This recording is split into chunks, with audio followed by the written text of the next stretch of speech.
Stray, quite rightly, has taken the gaming world by storm by providing a fantastic cat-like experience where you play from an animal's perspective in an intriguing world with a fully fleshed out cat-like creature doing cat-like things.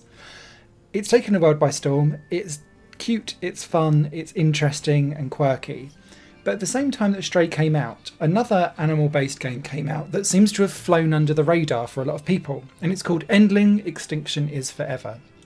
The tone between the two have similar vibes, but very, very different executions.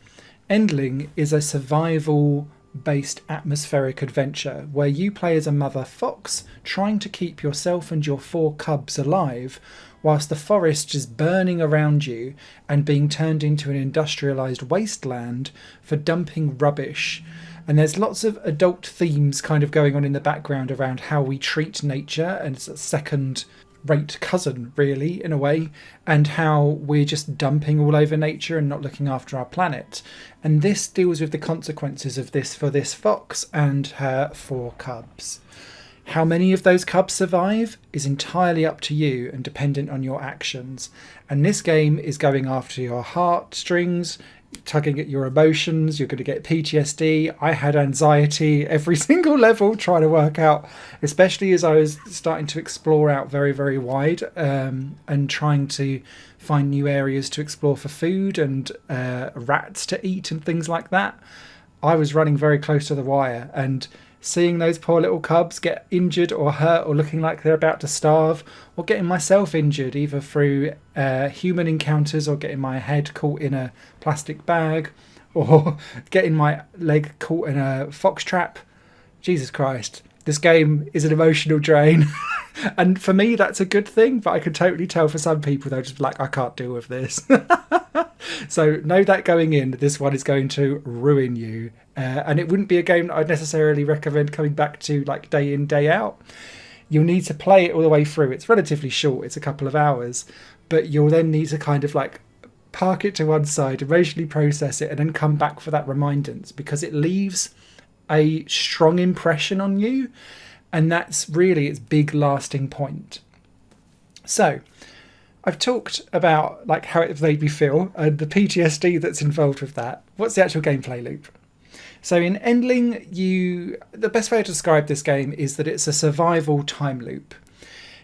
Your gameplay takes place at every night, and you leave your lair with your 4 cubs initially, and then one of your cubs very early on in the game as part of the story gets kidnapped by humans. And the idea is that you're trying to A, survive by having enough food to keep you and your cubs alive, but B, using your scent to track down where your lost cub is so that you can piece together the puzzle and know where your cub has been hidden away for, I'm assuming, animal trafficking? I'm not sure. Or potentially food for the future. So each night you leave your lair with your cubs, and you'll be scavenging for food, finding new routes, and filling out the map of the world around you. And this is because different events take place on different nights, the movements of enemies change per night, the setup of traps that can hurt you and injure you change on like a scale across several nights. And so you need to be able to look at the map, work out where you're going to go, the best ways to get where, the quickest ways to get there, whilst also replenishing food as you go along, because if you eat lots of berries, then those berries won't regrow for a few nights. Same as if you eat all of the mice in a certain area, they don't replenish, so then you're like, boo, what else do I do? So you might need to go off and find a vending machine, and then that won't be refilled for a few days. So you always are pushed to going into new locations as you go around, filling out the map and the world around you.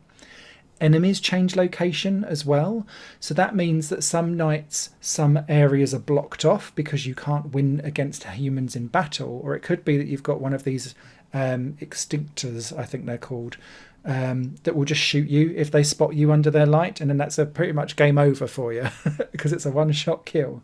So you must get back to your lair before the night is over, and you get like little time reminders as you go through the night as you go. I'd really have loved that to have been readily available. It doesn't kind of give it to you on the fly. It kind of gives you it at 75, 50, 25% margins. And the problem with this is that you can't explore very far because you're always having to work your way back again. And hopefully you've not been injured in the process, because then you can't run if you're injured. And so that then means it takes longer, which means that you're going to lose loads and loads of health. If you've not fed your cubs particularly much, then when they go to sleep, they're going to lose an awful lot of health. So it's one of those things where it's just non-negotiable. You must get back to a lair by the time the night is over. Otherwise, you start to set yourself into a really difficult spiral that you can't get yourself out of. And soon you'll have one or two of your cubs starved to death. And then you're thinking, oh God, I've been a terrible mother. Insert PTSD and all the problems that come with it as you play through Endling. The game is absolutely beautiful to play.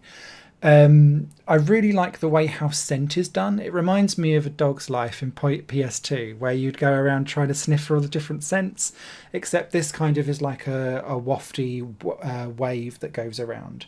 And you've got green wafts for food, purple wafts for trying to find clues around where your missing pup has gone, or cub, sorry, has gone. And so as you try to unlock that for the story, that normally unlocks new areas for you to play in, which then ties to new layers to reside in, which then gives you new areas to then find even more about where your cub has gone to. So like an ink pellet, just constantly exploding out, you just constantly get dripped fed new things to do as you go. The other really cool thing about Endling is that your cubs grow depending on which cub you're putting in certain situations. So they do get scared on encounters, and then you need to play with them to cheer them up. Otherwise, they won't do things that you want them to do. They'll also grow up to 4 additional traits as well. So it could be jump is the first one that you get, but then there's things like the squeeze through, and then there's stuff around being able to climb up and down trees and things like that, so that they start to become useful to get you things off of the beaten path. So things like being able to dig into like leaves in the ground, there might be some food in there, so you'll need to kind of train them as you go. These things are tied to specific events that take place on certain nights in your map. So again, it's all about working out what's going on this current evening, getting a feel of your surroundings and working out how to trigger events so that you can build up the skills of your cubs, which offers more survival for you in the future because they're more fit for survival.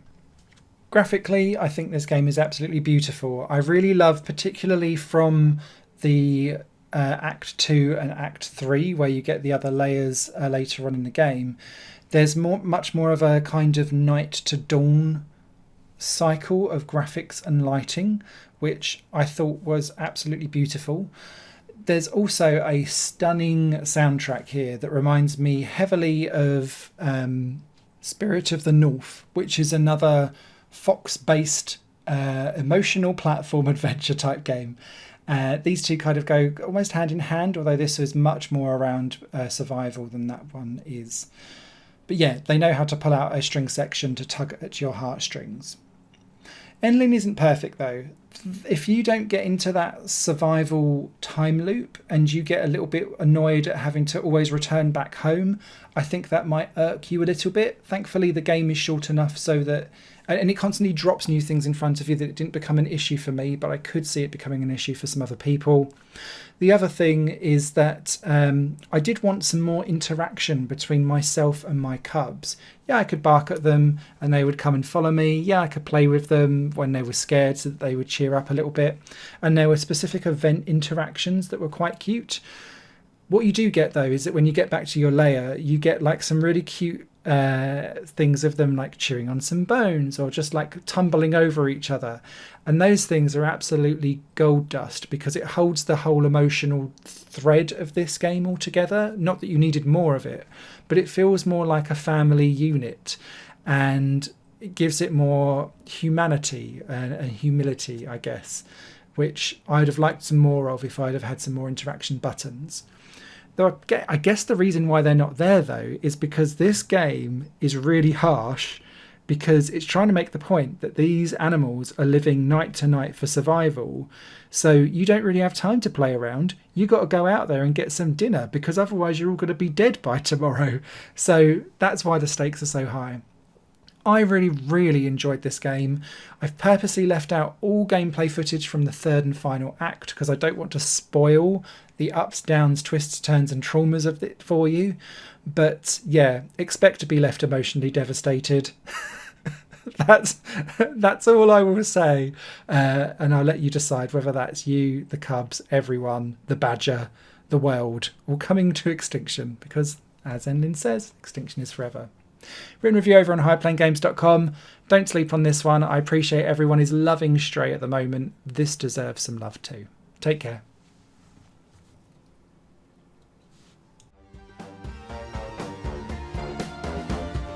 Higher Plane Games is part of the Higher Plane Network, a completely independent media outlet supported by people like you. The goal is to create the best possible content that cultivates a richer indie scene for games as well as music and entertainment. To find out more and to get involved, visit patreon.com/higherplane network. Your support makes all the difference, and in return you'll gain access to bonus content and downloads. Thank you for watching.